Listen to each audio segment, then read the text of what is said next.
Hello friends, Sindhu Bhairavi என்ற எபிசோடில் என்ன நடக்கலாம் அப்படிங்கிறத பற்றி பார்க்கலாம். சிந்துக்கு உடம்பு சரியில்லைங்கிறதுனால சிவா அவங்கள பார்த்துக்கிறாங்க. அவங்களுக்கு ஊசிலாம் போட்டு விட்றாங்க. நைட்டெல்லாம் கண்ணு முழிச்சு அவங்களுக்கு காய்ச்சல் எப்படி இருக்குது அப்படிங்கிற மாதிரிலாம் பார்த்துக்கிறாங்க. அப்படியே சேர்லேயே உட்காந்து தூங்கிடுறாங்க. அடுத்த நாள் காலையில் சிந்து எந்திரிச்சு சிவாவை பார்க்கும்போது நமக்காக இப்படி உட்காந்து பார்த்துக்கிட்டாங்களே அப்படிங்கிற மாதிரி சொல்லிட்டு சிவா கிட்ட பேசுகிறாங்க. யாராக இருந்தாலும் இப்படி தான் அக்கறையாக பார்த்துக்குவேன், அது என்னோட டியூட்டி அப்படிங்கிற மாதிரி சொல்கிறாங்க.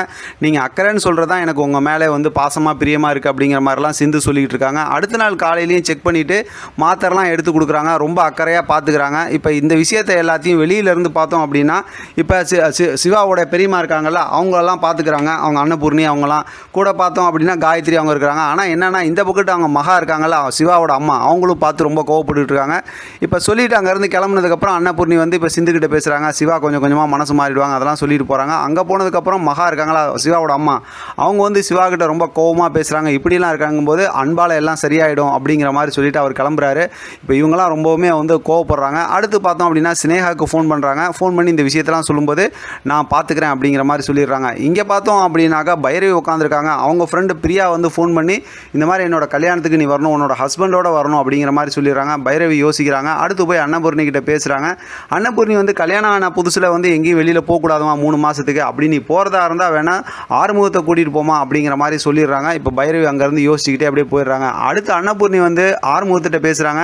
நீ பைரவி கூட வெளியில் போகிறதுக்கு வாய்ப்பு, இந்த மாதிரி பெங்களூரில் அவங்க ஃப்ரெண்டோட கல்யாணத்துக்கு போகிறாங்க, நீயும் கூட வரணுங்கிற மாதிரி நான் சொல்லியிருக்கேன். அதனால் உன்கிட்ட பைரவி கேட்பாங்க. அந்த நேரத்தில் நீ அது இதுன்னு காரணம்லாம் சொல்லாமல் நீ போயிட்டு வரேன்னு சொல்லணும் அப்படிங்கிற மாதிரி சொல்லிட்டு போய் நல்லா சுற்றி பார்த்துலாம் வாங்க அப்படிங்கிற மாதிரி அவங்க அம்மா சொல்கிறாங்க. இந்த பக்கத்து ஆறுமுகமும் சந்தோஷப்படுறாரு. அடுத்த நாள் காலையில் பார்த்தோம் அப்படின்னா உடனே அங்கேருந்து அப்படியே அவர் மில்லுக்கு கிளம்புறாரு. இப்போ பார்த்தோம்னா பைரவி கூப்பிட்றாங்க.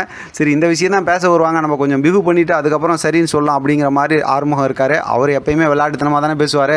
அந்த மாதிரி பார்த்தோம்னா இப்போ பைரவி கேட்குறாங்க. கேட்கும்போது முதல்ல அப்படியா காட்டில் வேலை இருக்குது அப்படி இப்படிங்கிற மாதிரி சொல்லும்போது சரி நான் எங்கள் அப்பாவை கூட்டிகிட்டு போகிறேன் போ அப்படின்னு சொல்லிட்டு அங்கேருந்து கிளம்பிடுறாங்க. இப்போ ஆறுமுகம் அஜய்ஜோ என்ன இப்படி சொல்லிட்டு போகிறாங்க அப்படிங்கிற மாதிரி யோசிக்கிறாங்க.